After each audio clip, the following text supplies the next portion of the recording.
July 1st, 1863, Pennsylvania, a small crossroads town called Gettysburg. Nothing particularly significant about it. Not a major city, not a strategic position, just a rural town in the middle of farmland.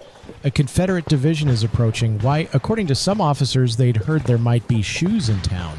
The Confederate Army needed supplies, the men needed equipment. Someone mentioned shoes. It seems almost absurd.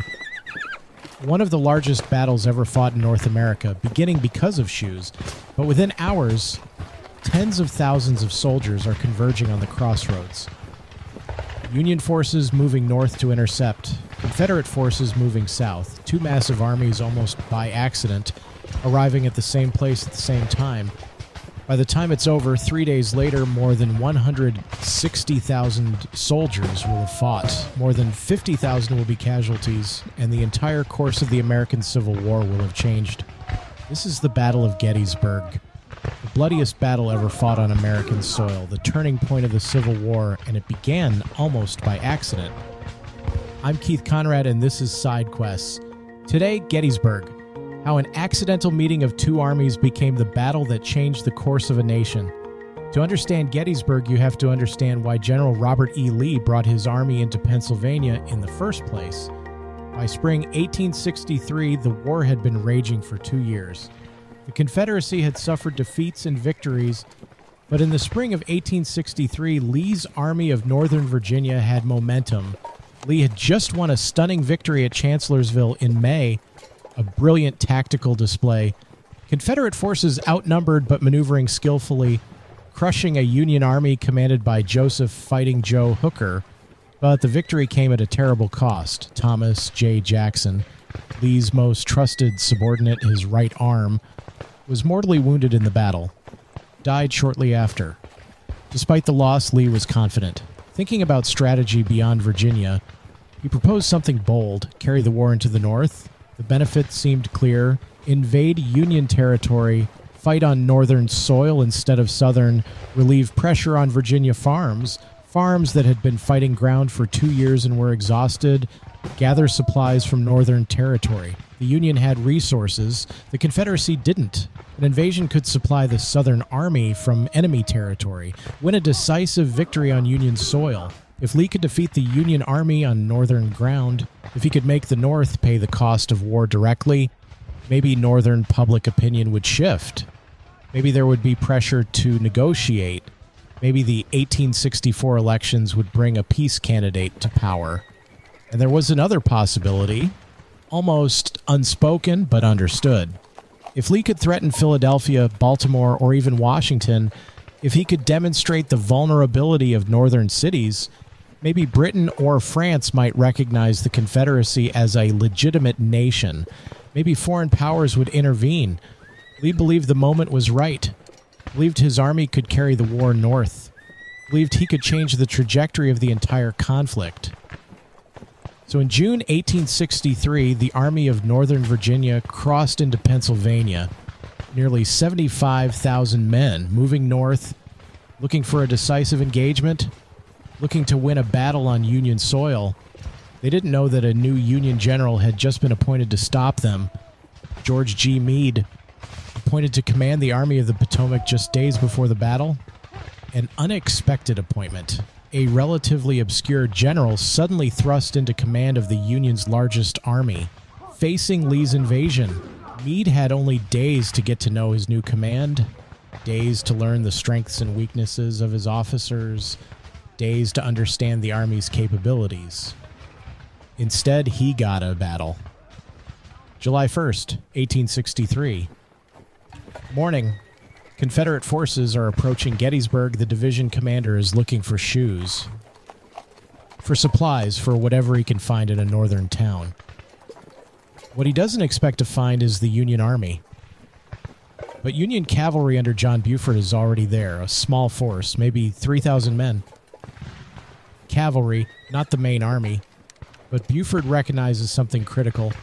The terrain around Gettysburg matters. There are high ground positions, Cemetery Hill, Cemetery Ridge, Culp's Hill. If the Union can control these high points, they can defend effectively against a larger force. Buford makes a decision. He doesn't have the men to defeat the Confederates, but he can delay them. can buy time, can hold the high ground until Union infantry arrives from the south. So the Union cavalry fights, takes positions on the ridges, makes the Confederate advance costly. Reinforcements pour in from both sides. Word spreads there's fighting at Gettysburg. The armies converge. By afternoon, Union and Confederate infantry are engaged. Full regiments, full divisions, the accidental battle is becoming a major engagement. Fighting pours through the town itself. Streets become battlegrounds. Houses become fortifications. The Union forces are pushed back but controlled. They don't panic. They retreat to the high ground Buford identified. Cemetery Hill, Cemetery Ridge. These positions dominate the landscape. Whoever controls them has the advantage. As night falls, the Union forces hold the high ground. Confederate forces occupy the town and the surrounding areas. But the critical ridges are Union-held. This is where historians debate. Should Lee attack immediately? Should he seize the high ground before the Union Army can fully organize? Confederate General Richard Ewell, who had replaced Jackson, is cautious. Asks for permission. Lee, believing his army can win regardless, doesn't push it. Decides to wait until morning. Decides to wait for full army concentration. It's a decision that haunts historians. What if the Confederates had attacked immediately? What if they'd seized the high ground? What if Lee had pushed harder? It's unknowable, but it's the first moment where the battle could have gone differently. By July 2nd, nearly 165,000 soldiers are converging on the battlefield. Union Army is in a strong defensive position, high ground, organized position, excellent sight lines for artillery. The Confederate Army is larger, possibly. Estimates vary, but increasingly numbers favor the Union. Lee decides to attack both flanks, not assault the center, but try to break the Union line at both ends, overwhelm the extremes, force the Union to fold. On the Union's left flank, there's a hill called Little Round Top overlooking the battlefield. Critically important to the Union position, Confederate assault waves attack the hill. One Union general, Gouverneur K. Warren, recognizes the hill is undefended, spots it, realizes the Confederate assault is heading straight toward it, races to find Union troops to defend it. He finds the 20th Maine Infantry under the command of Joshua Lawrence Chamberlain, a college professor turned soldier, no military training, just courage and quick thinking. Chamberlain and his regiment rush to Little Round Top, arrive just as Confederate assault waves are reaching the base of the hill. What follows is some of the fiercest fighting of the entire war. Confederate soldiers attack. Union soldiers defend. Hand-to-hand combat, bayonet fighting, desperate struggle for control of the hill. The 20th Maine is running out of ammunition, out of bullets, can't sustain fire anymore. Chamberlain makes a decision. He orders a bayonet charge down the hill toward the attacking Confederates. The Union soldiers, out of ammunition, armed with bayonets, charge down the slope. It's desperate. It's probably suicide, but it works. The Confederate assault breaks. The attackers are overwhelmed, scattered. The 20th Maine holds the hill, holds the Union left flank, prevents the line from being turned. Elsewhere on the battlefield, other ferocious engagements are happening. The wheat field, Devil's Den, the Peach Orchard, Culp's Hill, some of the bloodiest fighting of the entire war. Men are dying by the thousands. Artillery pounding, infantry regiments shattered, officers killed, men screaming, blood soaking the soil. By nightfall on July 2nd, the Union line still holds. The high ground is still Union-controlled. Lee's flanking attacks have failed. The Confederate general is running out of options. July 3rd, the final day. Lee has been unable to break the Union flanks. The high ground remains Union-held. The position remains strong, so he tries something different, something dramatic, something final. A massive artillery bombardment, hours of cannon fire, trying to damage the Union center, trying to weaken the line, trying to create an opening. Then when the bombardment ends, a frontal assault. Not against the flanks, not around the position, but straight at the center, about 12,500 Confederate soldiers. They're going to march across open ground, nearly a mile of exposed terrain toward the Union center. They're going to charge uphill, against artillery, against entrenchments, against a defending army with the advantage of high ground and fortification. It's Pickett's charge, named after Major General George Pickett, whose division leads the assault. One of the most famous military attacks in history. The soldiers form up, Confederate flags flying, drums beating, regiments in formation, walking across the fields, marching toward the Union line. Artillery opens fire. Union cannons tear gaps in the Confederate formations. Men fall, holes open in the ranks, but the soldiers keep moving, keep advancing. They get closer to the Union line. Union riflemen open fire, muskets cracking, more men falling. The formation fragmenting under fire. Some Confederate troops reach the Union line, actually breach it. For a brief moment, it seems like they might break through. Near a position called the Angle, Confederate soldiers actually penetrate the Union fortifications. But the Union holds, reserves arrive, the Confederate penetration is sealed off. The soldiers who breach the line can't hold it, are forced to retreat or surrender. The charge collapses. Within an hour, it's over. Thousands of Confederate soldiers are casualties. The assault has failed completely. Lee has nothing left. His offensive is exhausted. The Confederate invasion has failed. The casualties are staggering. Approximately 51,000 killed, wounded, captured, or missing across 3 days. The bloodiest battle ever fought on American soil. The entire landscape is devastated. Bodies everywhere. The survivors traumatized. Lee retreats, orders the army back to Virginia. The invasion is over, failed. The significance is immediate. Lee will never again launch a major invasion of the North. The Confederate offensive capability is broken, the army is diminished, the initiative is lost, but the significance extends beyond that one battle. The same week Gettysburg ends, July 4th, 1863, Ulysses S. Grant captures Vicksburg. The last major Confederate stronghold on the Mississippi River, the Confederacy loses control of the river. Union control is complete, 2 massive victories in 1 week, Gettysburg in Pennsylvania, Vicksburg in Mississippi. Simultaneously, the Confederacy's hopes for foreign recognition fade. Britain and France were waiting to see if the Confederacy could win. Gettysburg and Vicksburg demonstrate that it can't. Both nations quietly abandon the idea of intervention. Union morale improves dramatically. After 2 years of war, after defeats, setbacks, near disasters, the North finally has victories, finally has proof that the Confederacy can be defeated. The war isn't over. Not yet. Nearly 2 more years of brutal fighting remain, marches through Georgia, sieges in Virginia, battles in the Carolinas. The war will continue until April 1865, but after Gettysburg, the Confederacy is fighting a defensive war, fighting to survive, not fighting to win. The strategic initiative has passed to the North. Gettysburg is the turning point. 4 months after the battle, Lincoln arrives in Gettysburg. The dedication of the National Cemetery, the consecration of the ground, the burial places for the thousands who died.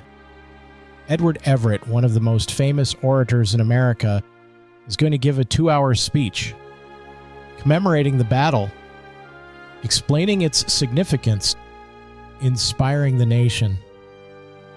Lincoln is invited to make a few appropriate remarks. Afterthoughts. He speaks for 2 minutes, 272 words.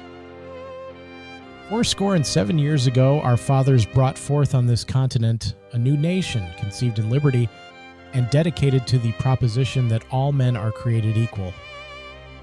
Now we are engaged in a great civil war, testing whether that nation or any nation so conceived and so dedicated can long endure. Lincoln reframes the war. It's not simply about preserving the Union. It's about something larger, about whether a nation founded on the proposition that all men are created equal can survive. It is rather for us to be here, dedicated here to the unfinished work which they who fought here have thus far so nobly advanced. It is rather for us to be dedicated here to the great task remaining before us, that from these honored dead we take increased devotion to that cause for which they gave the last full measure of devotion, that we here highly resolve that these dead shall not have died in vain. That this nation, under God, shall have a new birth of freedom. And that government of the people, by the people, for the people shall not perish from the earth. A new birth of freedom, not just preserving what was, but creating something new. A nation where the principle of human equality is real, enacted, actual. In 2 minutes, Lincoln transforms the meaning of the Civil War, from a war about union to a war about freedom, from a conflict about whether states can leave the nation to a conflict about whether human beings can be free. The Gettysburg Address becomes one of the most important speeches in American history. Lincoln's words outlive all of Edward Everett's 2 hours, become the standard by which we understand the Civil War, and it's rooted in Gettysburg, in the 51,000 casualties, in the blood spilled at Little Round Top and Pickett's charge, in the turning point that began almost accidentally because someone was looking for shoes. The battlefield is preserved, not immediately, but over time the ground where the battle was fought is protected. Dedicated as a national park, monuments erected, cannon preserved, walking trails established, it becomes a pilgrimage site.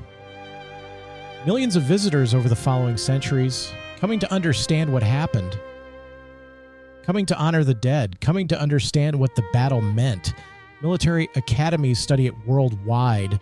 The tactics, the strategy, the lessons.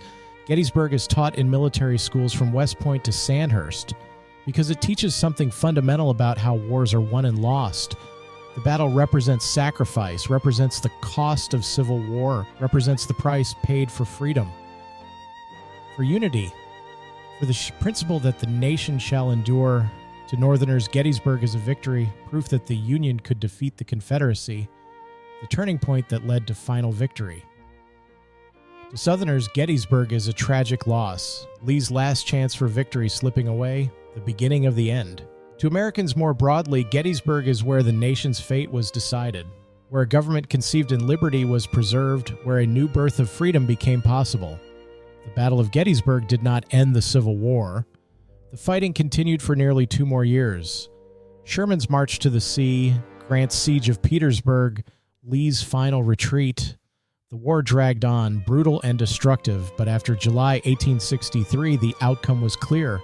The Confederacy could not win, could not achieve the independence it sought, could not secure the future it hoped for, all because 2 armies, almost by accident, converged on a small Pennsylvania town, because a cavalry officer recognized high ground, because a college professor charged down a hill with bayonets, because a general ordered an assault he knew would fail, because someone was looking for shoes. Gettysburg began almost by chance, a meeting engagement between armies that didn't plan to meet at that place, an accidental battle, but it became the turning point of the Civil War, became the moment when the nation's fate shifted, became the battle that Lincoln transformed into a statement about freedom and human equality. 51,000 casualties, 3 days of fighting, the bloodiest battle on American soil, and from it came the preservation of the Union, the end of slavery, the transformation of America from a nation divided by slavery into a nation founded on the principle that all men are created equal. Gettysburg didn't cause these things, but it made them possible.